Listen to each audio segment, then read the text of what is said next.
Déverrouiller la science de la motivation, un guide puissant pour atteindre vos objectifs. Intégration des connaissances du Dr Joe Dispenza. Introduction. Imaginez Sarah, une jeune entrepreneure ambitieuse.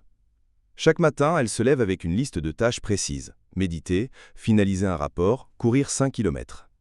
Pourtant, à midi, elle se retrouve paralysée devant son ordinateur, scrollant sans fin sur les réseaux sociaux. Son cerveau sait ce qu'elle doit faire, mais son corps résiste. Ce conflit intérieur, nous l'avons tous vécu. Mais et si je vous disais que ce manque de motivation n'est pas une fatalité, mais un mécanisme cérébral que nous pouvons reprogrammer?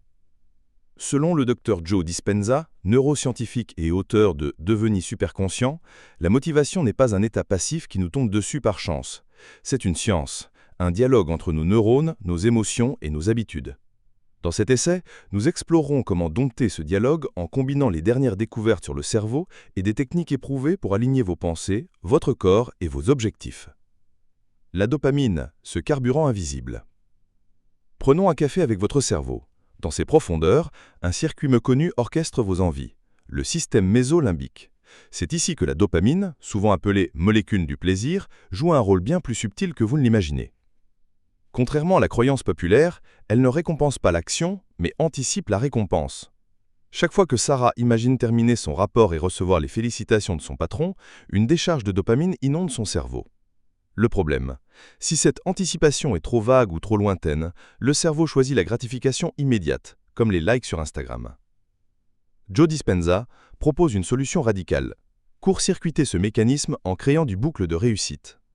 Par exemple, au lieu de visualiser uniquement le résultat final, Sarah devrait célébrer chaque micro-étape. Finir un paragraphe? 1 minute de danse sur sa chanson préférée. Répondre à un email difficile?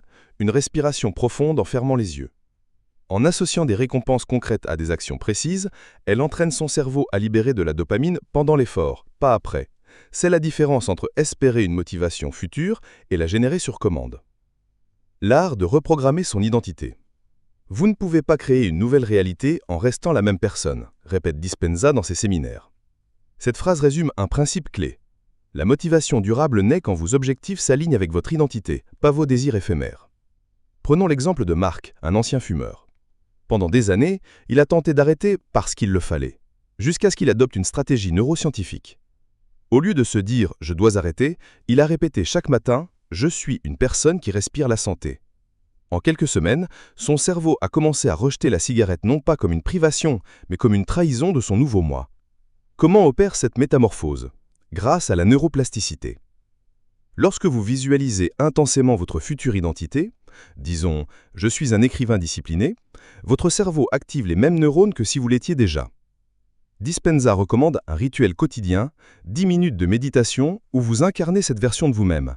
Imaginez vos gestes, votre posture, même les détails sensoriels, l'odeur du café sur votre bureau, la texture du clavier. Peu à peu, le cerveau intègre ces images comme des souvenirs, brouillant la frontière entre le réel et l'imaginaire. Résultat, vos actions ne sont plus une contrepartie contre vous-même, mais l'expression naturelle de qui vous êtes devenu. Quand le corps précède l'esprit. Et si je vous disais que sourire forcément pendant une tâche ingrate peut doubler votre motivation? C'est l'un des paradoxes fascinants de la science motivationnelle. Le corps influence l'esprit autant que l'inverse. Dans ses recherches, Dispenza cite une étude où des participants tenaient un stylo entre les dents, activant les muscles du sourire, tout en lisant un texte ennuyeux.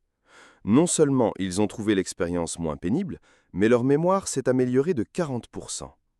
Appliquez ceci à votre quotidien. Avant de plonger dans un projet redouté, adoptez une posture de pouvoir. Épaules en arrière, sourire léger, respiration diaphragmatique. Même artificielle au début, cette posture envoie un signal de confiance à votre cerveau limbique, réduisant la production de cortisol, l'hormone du stress, et libérant de la noradrénaline qui aiguise la concentration. C'est l'un des secrets des athlètes de haut niveau. Ils ne se sentent pas motivés pour s'entraîner. Ils s'entraînent pour se sentir motivés. Conclusion. La motivation, en définitive, n'est pas une étincelle à attendre, mais un feu à allumer méthodiquement. Comme le dit Dispenza, vous n'êtes pas le prisonnier de votre cerveau, vous en êtes l'architecte. Commencez modestement. Demain matin, Avant de vérifier votre téléphone, prenez 60 secondes pour fermer les yeux et visualiser votre journée idéale. Notez comment votre corps réagit. Avec le temps, ces petits gestes construiront un cercle vertueux où la motivation ne sera plus un caprice, mais une compétence maîtrisée.